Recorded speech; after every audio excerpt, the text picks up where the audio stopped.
That's your car. Did you drive it here? Yes, sir, Garrett said. Glenn stepped aside without another word. This was the first time Sophie had ever brought someone home. She had told Garrett it would be fine. She was wrong. Her mother, Diane, had the table set perfectly. Good china, candles, a bottle of wine that cost more than Garrett's shirt. She shook his hand with a smile that didn't reach her eyes and asked him to sit.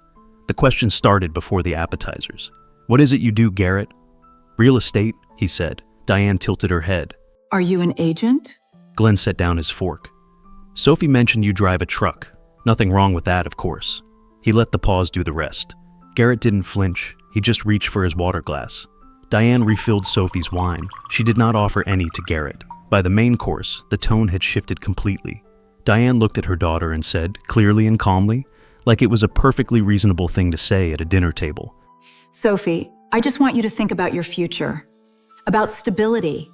You deserve someone who can actually provide that. Sophie opened her mouth. Nothing came out. She pushed back her chair and excused herself to the kitchen. Garrett sat alone with her parents. Glenn looked at his plate. Diane looked at Garrett, and then she noticed something.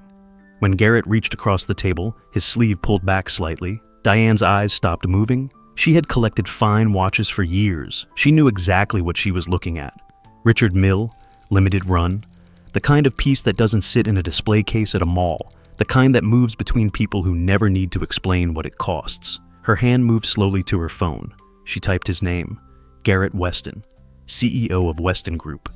Commercial real estate, offices in 6 cities. A photo from a charity gala, black tie, unrecognizable as the man sitting across from her.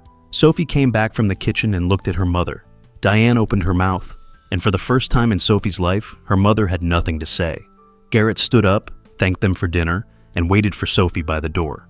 No smirk, no speech. Just a man who decided she was worth more than proving a point. He never needed them to know who he was. He only needed her to.